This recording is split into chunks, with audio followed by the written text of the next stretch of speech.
ईजाब और कबूल यानी एक तरफ से ऑफर, दूसरी तरफ से एक्सेप्टेंस ऑफ द ऑफर जब होगी और दो गवाह मौजूद होंगे और मेहर होगा तो वो निकाह हो जाएगा, गवर्नमेंट में रजिस्टर्ड हो या ना हो। मुझसे ज्यादा जानते होंगे मुस्लिम समाज की स्थिति इंडिया के अंदर काफी ज्यादा एजुकेटेड नहीं है। आप लॉयर हैं? मैं लॉयर नहीं हूं, मैं लॉयर नहीं हूं। ठीक है। मेगा माइंड जी भाई, मेगा माइंड मुसलमान है गैर मुस्लिम है? अनम्यूट। ये नॉन मुस्लिम है, आते रहते हैं ना। अच्छा जी जी, सनातनी है आप भाई? जी जी सर। जी बोलिए सर। मेरा कोई कुरान पे कॉन्ट्राडिक्शन पे सवाल नहीं है, first on lighter note. Thank you very much. शुक्र है। अच्छा, पर मेरा सवाल कॉन्ट्राडिक्शन पर ही है। एक्चुअली क्या, मैंने आपका थोड़ा दिन पहले वीडियो एक देखा था जी, तो जिसमें आप यूसीसी के हवाले से बात कर रहे थे जी। तो उसमें आपने बोला कि अगर यूसीसी इंडिया में आ जाता है तो जो बहु विवाह की प्रथा है, मतलब मुस्लिम समाज के अंदर 4 विवाह तक अलाउड होता है। तो आप कह रहे थे कि अगर कानून ऐसा बन जाता है, हालांकि अभी तक नहीं बना है, तो आप मुसलमानों को सलाह दे रहे थे कि आप रजिस्टर्ड 1 कर लीजिए लेकिन अनरजिस्टर्ड 3-4 कर दीजिए, ऐसा आप कह रहे थे। और अभी थोड़ी देर पहले आपकी इंस्टीट्यूट के अंदर ही आप कह रहे थे कि इस्लाम और कुरान, क्या मालूम आपने क्या बोला था दोनों में से, कि वो सिखाता है कि आपको जिस देश में रहते हैं उस संविधान की इज्जत करनी चाहिए, उस संविधान को मानना चाहिए। तो यहाँ की बातों में कॉन्ट्राडिक्शन नहीं है ना मेरे भाई। यहाँ ब्रीच ऑफ लॉ नहीं है, टेक्निकली स्पीकिंग। टेक्निकली लेवल पे देखें आप कि अगर मैं लॉ मुझे कहता है कि आपकी सिर्फ एक शादी रजिस्टर होगी, हो गई, उसके बाद लॉ ये थोड़ी कहता है कि आप निकाह नहीं कर सकते, कि मैं ये नहीं कह सकता। अब वो मेरे पास सामने आएंगी, वो कहेंगे कि हम इसके वाइफ हैं, वो कहेंगे नहीं हम निकाह में हैं। सिंपल सी बात है, टेक्निकलिटी पे देखें, कोई लॉ नहीं ब्रीच हो रहा है। लॉ तब ब्रीच होगा जब मैं दूसरी शादी रजिस्टर करने जाऊंगा, जब दूसरी शादी रजिस्टर ही नहीं होगी। बिल्कुल, यही मतलब आप कह रहे हैं कि जो शादी करना, देखिए एक बात बताइए, एक आदमी मसलन आपकी शादी हुई है, ठीक है, आपने अपनी शादी रजिस्टर्ड करा रखी है म्युनिसिपैलिटी में, अब आप साथ में लिव इन रिलेशन में भी कर रखा है किसी के साथ दूसरे शहर में, तो क्या ये लॉ के खिलाफ है कि आपने लॉ ब्रीच किया कोई? जी तो सर आप ये कह रहे हैं कि मतलब जो बाकी के 3 निकाह है वो लिव इन में है?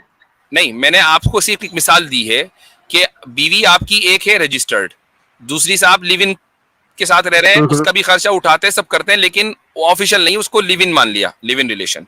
क्या आपने कोई लॉ तोड़ा? सर इसके अंदर अगर देखा जाए तो ह्यूमन राइट वायलेशन तो हुआ ही है।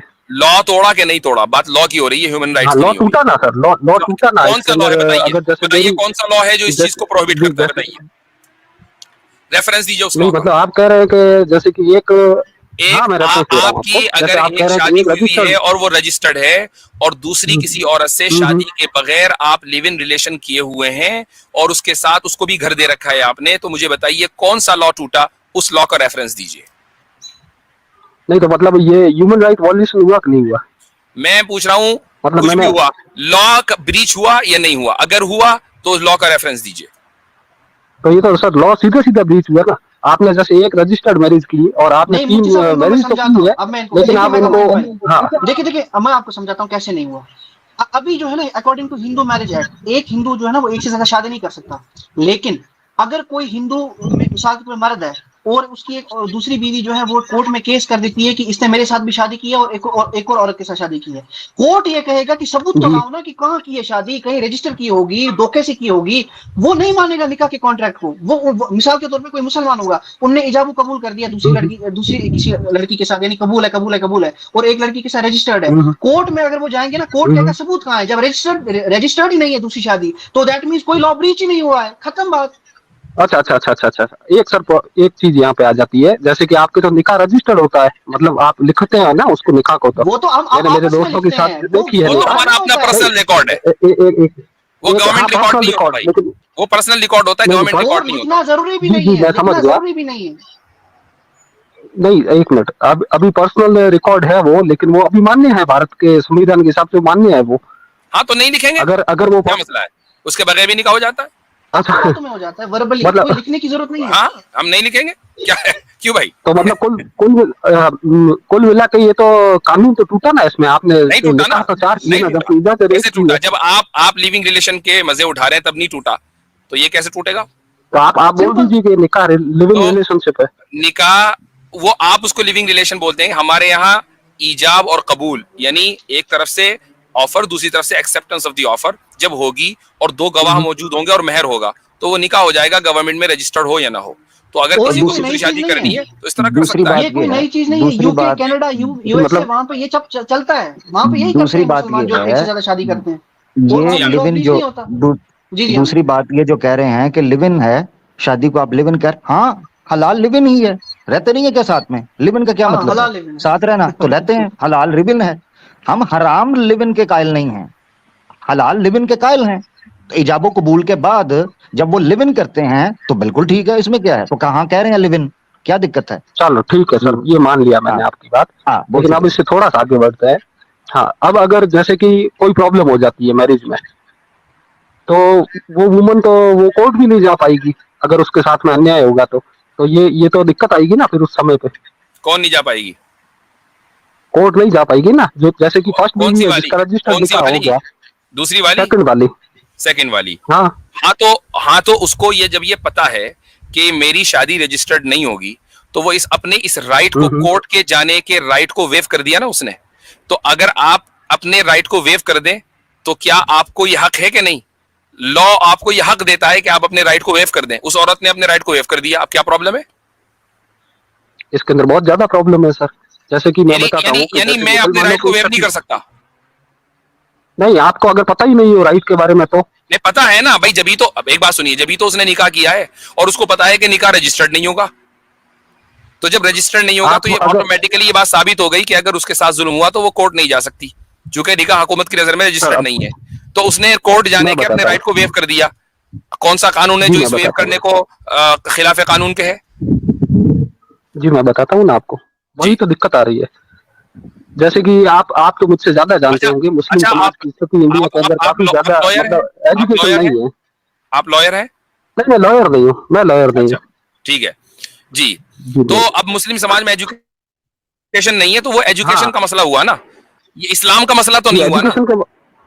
ये मसला हुआ ना, इस्लाम का मसला तो नहीं हुआ ना। हम तो यहाँ इस्लाम की बात करने बैठे हैं। मुस्लिम समाज के अंदर तो हजार खराबियां हैं, बहुत से मुसलमान शराब पीते हैं, बहुत से मुसलमान चोरी भी करते हैं, तो ये इस्लाम के खाते में काहे को डाल रहे हैं आप इसको? नहीं, मैं आपके खाते में इसलिए डाल रहा हूँ इसको क्योंकि आप उनको उकसा रहे हो जो ये गलत काम करने के लिए, जबकि आप खुद यहाँ नहीं हो।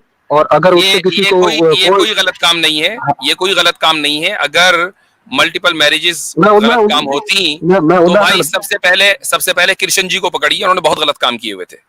ठीक है मेगामाइंड जी?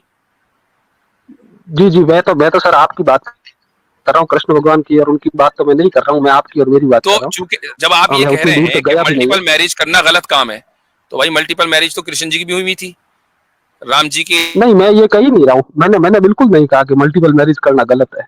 मैंने तो ये कहा है कि अगर वो रजिस्टर्ड नहीं है और अगर उसमें से तीन और पिता की भी हुई थी। जी मैं बता रहा हूँ, मैं उसको गलत कहाँ कहा, मैंने कब कहा गलत है?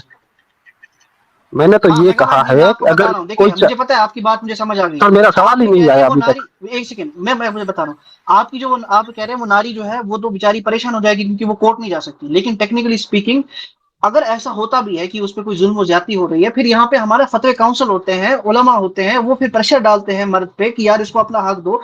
ऐसा नहीं होता कि हमारी कम्युनिटी में उसको छोड़ ही देते हैं।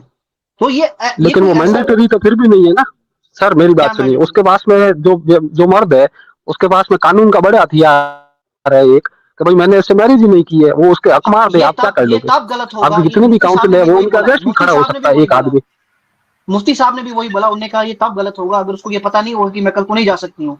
अगर भाई उसको पता है तो उसका कंसेंट है, उसकी मर्जी है, फिर वो उसके साथ। अगर उसको नहीं पता है, मेरी बात सुनिए, मेरा कंसर्न ये है सर, मेरा कंसर्न ये है ही नहीं कि उसको पता है और वो जानबूझ के कर रही है तो उसकी गलती है। ठीक है, मैंने मान लिया आपकी बात, लेकिन मैं ये मान रहा हूँ कि अगर किसी व्यक्ति को नहीं पता है, किसी औरत को नहीं पता है और फिर भी वो कर रही है मुफ्ती साहब की बात सुन के, आपको ये नहीं पता, सुन लीजिए, आपको ये नहीं पता कि मुल्क का फला कानून अगर टूट गया तो मैं जेल जाऊंगा और आपने वो कानून तोड़ दिया, तो क्या आप ये कह सकते हैं कि भाई मुझे तो पता ही नहीं था?